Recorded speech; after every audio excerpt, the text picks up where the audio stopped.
अस्सलामुअलैकुम, welcome back to cyber max academy. जैसा कि साइबर मैक्स आप लोग जानते हैं कि हमने एक new course C sharp basic and object oriented के नाम से स्टार्ट किया हुआ था।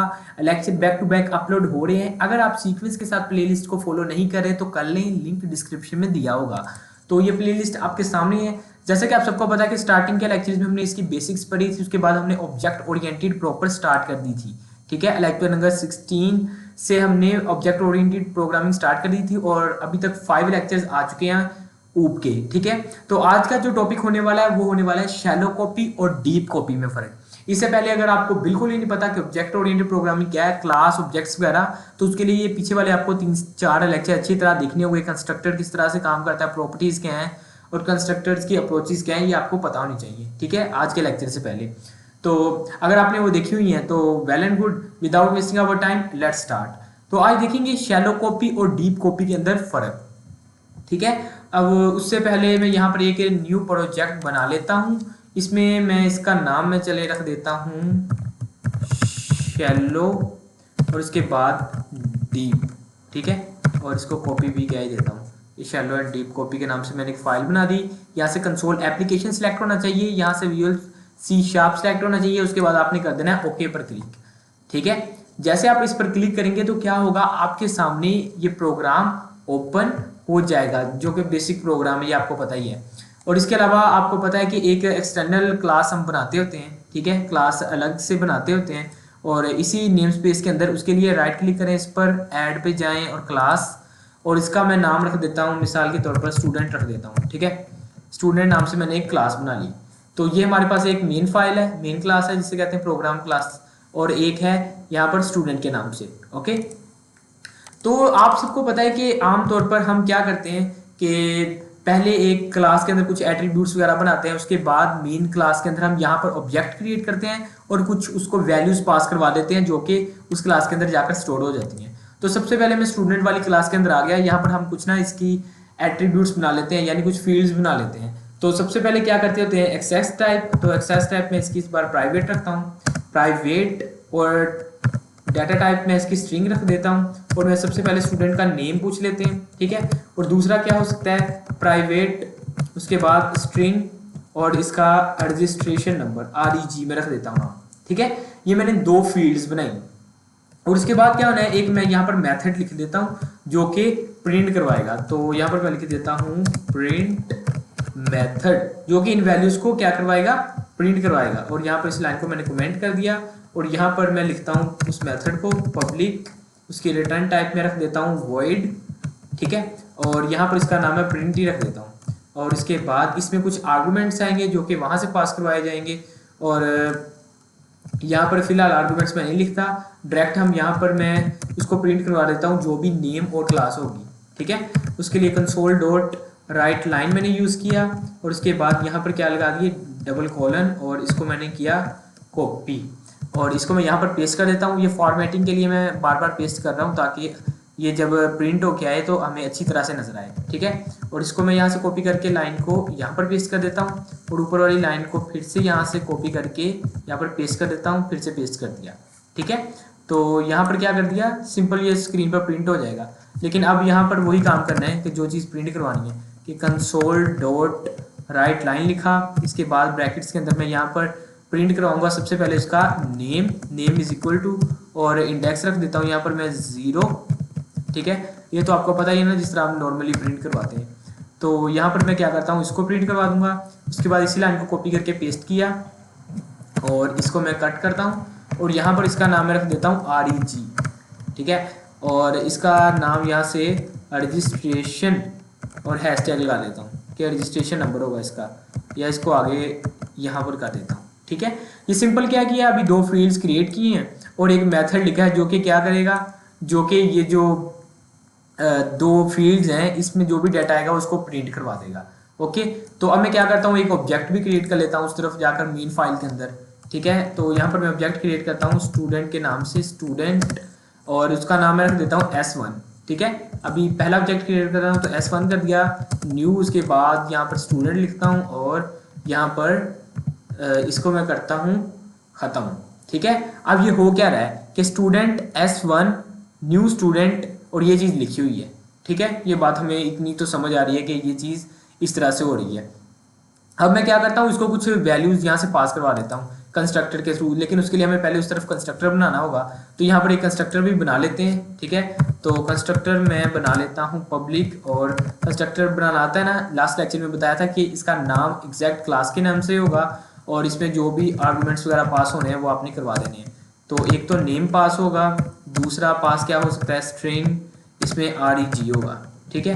रजिस्ट्रेशन नंबर, उसके बाद यहाँ पर मैं इसमें स्टोर करवा देता हूँ कि दिस डॉट नेम, ये भी याद होगा आपको, लास्ट लेक्चर में दिस का यूज़ बताया था कि दिस डॉट नेम, फिर नेम आ गया, यानी नेम की वैल्यू नेम में चली जाएगी, दिस डॉट यहाँ से REG लिख देता हूँ, ठीक है, इज इक्वल टू, फिर REG, उसके बाद यहाँ पर सेमीकोलन, ठीक है। क्या होगा कि वहाँ से जो भी वैल्यू पास होगी वो नेम के अंदर आएगी, नेम यहाँ पर, फिर वो इसके अंदर स्टोर करवा देगा यानी इसके अंदर, और उसके बाद जिस भी मेथड के अंदर कॉल करवाया जाएगा वो वहाँ पर एक्सेसिबल होगा। ये देखिए यहाँ पर नेम, इस तरह RG आ रहा है, यहाँ से यहाँ पर गया, यहाँ से फिर इसमें गया, इससे फिर इसके अंदर स्टोर हो गया, उसके बाद यहाँ पर आप नीचे यूज़ कर सकते हैं इसे, ठीक है।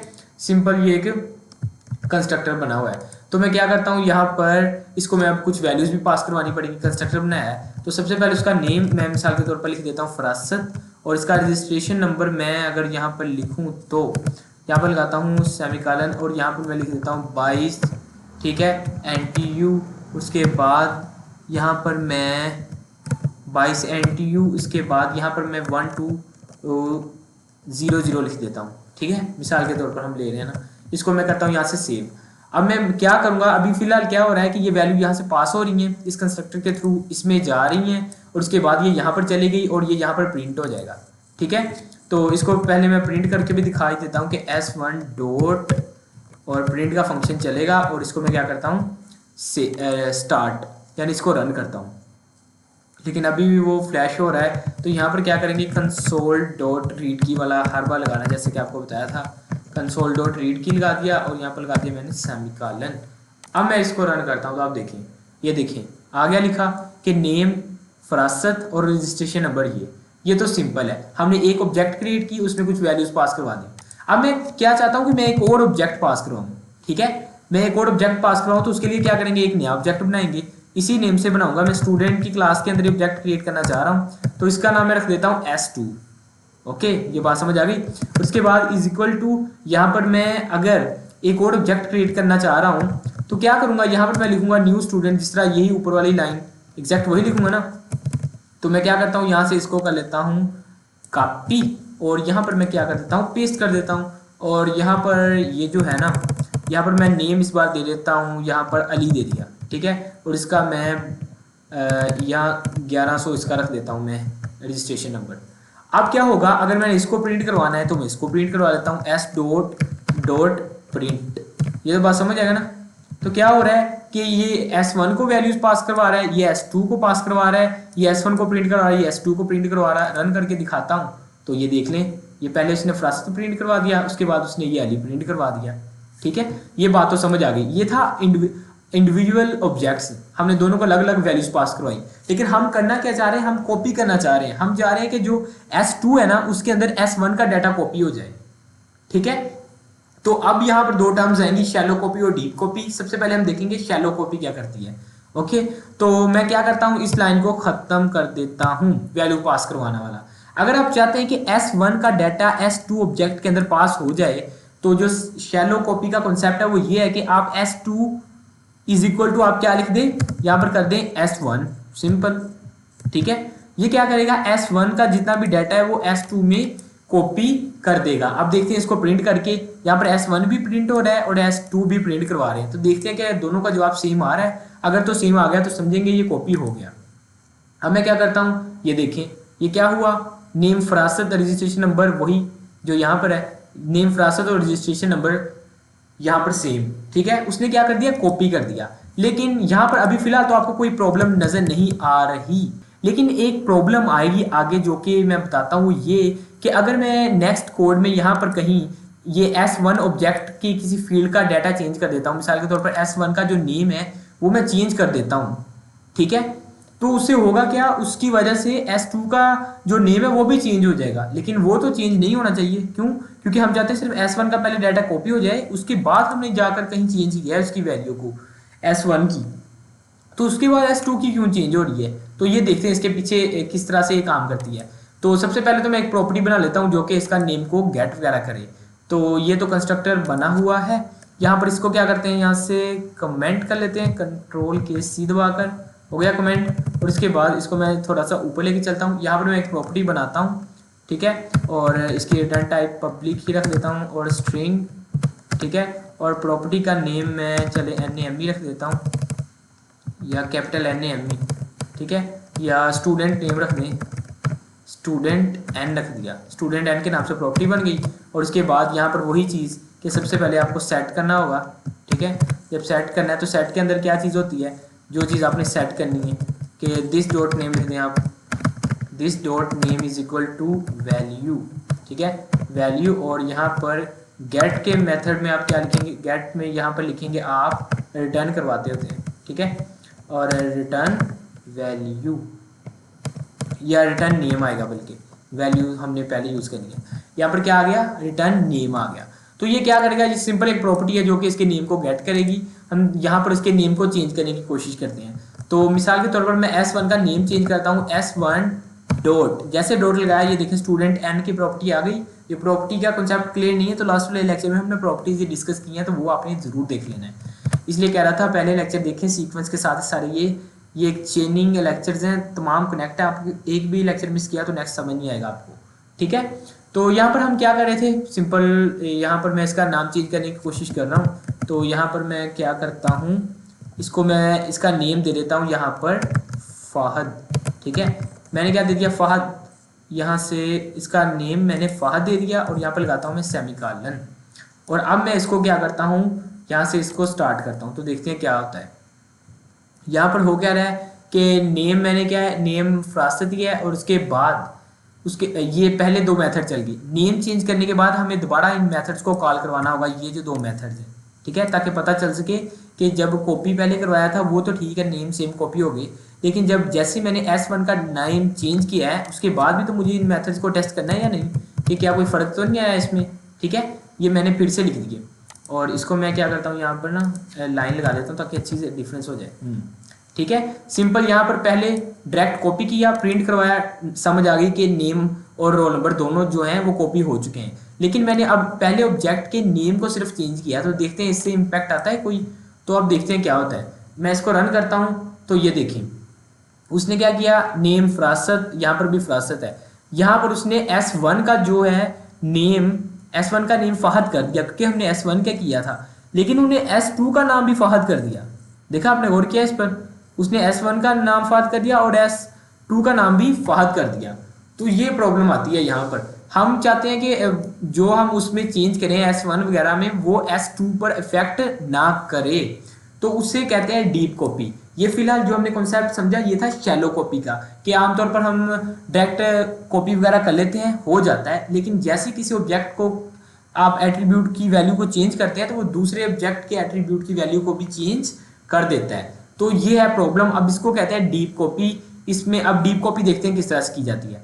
इसके लिए मैं यहाँ से पूरा मेथड वगैरह यहाँ से रिमूव कर देता हूँ फिलहाल के लिए, ठीक है। और इसको मैं क्या करता हूँ, नीचे आ जाता हूँ। उसके लिए क्या करते होते हैं मैं आपको बताता हूँ। उसके लिए ये इसमें हमने क्या किया था, S2 is equal to S1 कर दिया ना डायरेक्ट, लेकिन इसमें इस तरह से नहीं करेंगे। इसमें करना ये कि आपने एक पूरा ऑब्जेक्ट पास करवाना है एक कंस्ट्रक्टर को। जिस तरह ये कंस्ट्रक्टर बना हुआ है ना, इसके अंदर यहाँ पर क्या है कि मैंने पूरा नेम पास करवाया और यहाँ पर एक उसका रजिस्ट्रेशन नंबर पास करवाया, ठीक है। तो ये एज आर्गूमेंट मैंने पास करवाई, लेकिन एज आर्गूमेंट आपने पूरा ऑब्जेक्ट ही पास करवा देना है। वो किस तरह से करवाया जाता है, उसके लिए आप लिखें पहले न्यू, फिर वही के स्टूडेंट, और यहाँ पर आर्गूमेंट्स में आपने उस ऑब्जेक्ट का नेम लिख देना है। तो यहाँ पर मैं लिखता हूँ S1, ठीक है। मैंने क्या किया, S1 ऑब्जेक्ट को यहाँ पर पास करवा दिया, S1 ऑब्जेक्ट को मैंने यहाँ पर पास करवा दिया, लेकिन अब एक कंस्ट्रक्टर उस तरफ भी तो होना चाहिए ना जो कि इसको रिसीव भी करे। तो चलते हैं इस तरफ। तो यहाँ पर एक प्रॉपर्टी बनी हुई है, ये एक नॉर्मल कंस्ट्रक्टर है जो कि पहले काम कर रहा था, ठीक है। और यहाँ पर मैं एक नया कंस्ट्रक्टर बना देता हूँ, कंस्ट्रक्टर फॉर रिसीविंग, यहाँ पर लिख देते हैं फॉर रिसीविंग होल ऑब्जेक्ट, ठीक है, यानी पूरे ऑब्जेक्ट को रिसीव करने के लिए ये। और इसको मैं कर देता हूँ यहाँ से कमेंट और यहाँ पर बनाता हूँ उस कंस्ट्रक्टर को। तो लिखता हूँ यहाँ पर पब्लिक और यहाँ पर इसका नाम है कंस्ट्रक्टर का वही रखूँगा, जो कि कंस्ट्रक्टर इसलिए ही होता है क्योंकि नाम तो इसका वही होगा। तो यहाँ पर रख देता हूँ स्टूडेंट और यहाँ आर्गूमेंट में क्या करूँगा मैं, वही अगर वहाँ से ऑब्जेक्ट पास हो रहा है, यहाँ से अगर ऑब्जेक्ट पास करवाया तो मुझे इस तरफ भी ऑब्जेक्ट ही रिसीव करना होगा। तो उसके लिए यहाँ पर मैं लिखूँगा स्टूडेंट और इसका नाम मैं चले ऐसे रख देता हूँ या S1 रख देता हूँ, एग्जैक्ट सेम नेम रख दिया, ठीक है।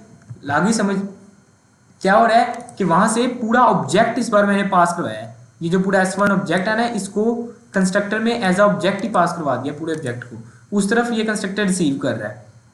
पहले क्या कर रहे थे, इस लाइन में हम वैल्यूज पास करवा रहे थे और ये देखें ऊपर जो कंस्ट्रक्टर बना हुआ है स्टूडेंट वाली क्लास में, ये देखें इसमें सिंपल वैल्यूज रिसीव हो रही है, लेकिन यहाँ पर भी यही काम होगा। इसके लिए हमें क्या करना है, यहाँ पर मैं लिख देता हूँ नेम इज इक्वल टू, यानी वो जिस फील्ड के अंदर डाटा भेजना चाह रहे हैं, ठीक है। और यहाँ पर आपने जो भी इसका नेम वगैरह यूज किए, नेम डॉट या S1 डॉट आएगा, S1 डॉट नेम, ठीक है, ताकि पता चले कि पिछले ऑब्जेक्ट यानी S1 के ऑब्जेक्ट में जो नेम है वो इसमें कॉपी हो जाए। उसके बाद यहाँ पर REG है यूज हो रहा, इज इक्वल टू S1 का REG इसमें कॉपी हो जाए, ठीक है, S1 का REG इसमें कॉपी हो जाए। अब मैं इसको करता हूँ सेव। ये होगा क्या, यहाँ पर ये भी एक कंस्ट्रक्टर है और ये भी एक कंस्ट्रक्टर है। ये तो सिंपल वैल्यूज रिसीव करने के लिए हमें पता था इसका, लेकिन ये वाला न्यू कंस्ट्रक्टर है, ये क्या है, ये ऑब्जेक्ट रिसीव कर रहा है। ऑब्जेक्ट के हमने जितने भी उसकी फील्ड्स थी हमने कॉपी कर दिया इसके अंदर, ठीक है, और बाकी वही काम हो रहा है नीचे ये प्रिंट वगैरह वाला। तो अब देखते हैं कि क्या इस पर कोई फर्क आता है या नहीं, और इसको मैं कर देता हूँ यहाँ से ऊपर। अब मैं देखता हूँ इसको रन करके, अब मैं इसको रन करके देखता हूँ तो ये देख ले नेम क्या आ गया, फरासत, रोल नंबर वही है, ये भी रोल नंबर वही है, नेम भी वही है, रोल नंबर भी वही है। ये तो शैलो कॉपी में भी हो रहा था। फर्क कहाँ पे आता है, फर्क आता है जब हम किसी एक ऑब्जेक्ट की किसी फील्ड के डाटा को चेंज करें और दूसरे परफेक्ट ना आए। शैलो कॉपी में हमने देखा डायरेक्ट हम ऑब्जेक्ट पास करवा रहे थे तो क्या हो रहा था कि वो दूसरे ऑब्जेक्ट की वैल्यू को भी चेंज कर रहा था, लेकिन इस बार हमने डीप कॉपी का कॉन्सेप्ट यूज किया। इसमें हमने ऑब्जेक्ट को एज अ कंस्ट्रक्टर के अंदर पास करवाया। अब देखते हैं वैल्यू चेंज करके कि क्या होता है। तो यहाँ पर मैं क्या करता हूँ, पहले तो एक लाइन करता हूँ कमेंट, इसको करता हूँ मैं कॉपी और यहाँ पर कर देता हूँ पेस्ट और यहाँ पर इसकी वैल्यू को चेंज करने की कोशिश करता हूँ। यहाँ पर मैं करता हूँ S1 dot student and name is equal to, यहाँ पर मैं वैल्यू पास करवाता हूँ। चलिए इस बार फाहद करवा लेता हूँ, फिर से फाहद ही करवाई और इसको करता हूँ मैं कॉपी और इसको मैं करता हूँ यहाँ से भी कॉपी ताकि मेथड को दोबारा टेस्ट कर सकें, और यहाँ पर भी कर दिया पेस्ट, ठीक है, सेव हो गया। अब मैं इसको रन करके देखता हूँ। तो अब मैं इसको रन करता हूँ तो ये देखें, सबसे पहले तो बिफोर, यानी मैं काम करता हूँ यहाँ पर ना लाइन लिख ही देता हूँ ताकि समझ आए। यहाँ पर पहले कंसोल की एक लाइन चले, कंसोल डॉट राइट लाइन, और यहाँ पर मैं लिख देता हूँ बिफोर कॉपी, यानी कॉपी होने से पहले। तो बिफोर कॉपी और इसको मैं करता हूँ तो लाइन को एंड, और यहाँ पर मैं एक और लाइन लिख देता हूँ आफ्टर कॉपी, ठीक है, ताकि हम समझ जाए ये हो क्या रहा है कि आफ्टर कॉपी। अब मैं इसको क्या करता हूँ, रन करता हूँ तो आप देखें अच्छी तरह आएगा समझ। ये देखें सबसे पहले बिफोर कॉपी नेम फरासत था, रोल नंबर वही था, नेम फरासत था, रोल नंबर वही था। आफ्टर कॉपी यानी चेंज करने के बाद जैसे मैंने उसके अंदर वैल्यूज चेंज की तो ये देखें S1 का मैंने नेम चेंज किया था ना फाद, S1 का चेंज हो गया, लेकिन S2 की यहाँ पर ये देखें नीचे देखें, यहाँ पर ये अभी ज़्यादा तेज़ी से मूव हो रहा है, इसको मैं फुल स्क्रीन करता हूँ। ये देखें अब S2 क्या है, S2 का फरासत ही है। इस बार क्या हुआ, इस बार ये फाहद नहीं हुआ। तो आगे समझ आपको शैलो कॉपी और डीप कॉपी में फ़र्क, कि आप शैलो कॉपी में डायरेक्ट ऑब्जेक्ट का नेम लिख के पास करवा दें, हो जाएगा कॉपी, लेकिन जैसे कोई चेंज करेंगे एक आप फील्ड के अंदर किसी ऑब्जेक्ट की तो वो दूसरे पर भी इफेक्ट करेगी। लेकिन डीप कॉपी में आप एक कंस्ट्रक्टर बनाते हैं जो कि ऑब्जेक्ट को रिसीव करता है, फिर उसकी वैल्यूज को असाइन करता है, उसके बाद उससे होता क्या है, उससे होता यह है कि अगर आप किसी ऑब्जेक्ट की वैल्यू को चेंज भी करते हैं तो वो दूसरे पर इफेक्ट नहीं करती। तो ये था आज का मेन टॉपिक के शैलो कॉपी और डीप कॉपी में फ़र्क क्या है। आई होप कि आपको पसंद आया होगा लेक्चर।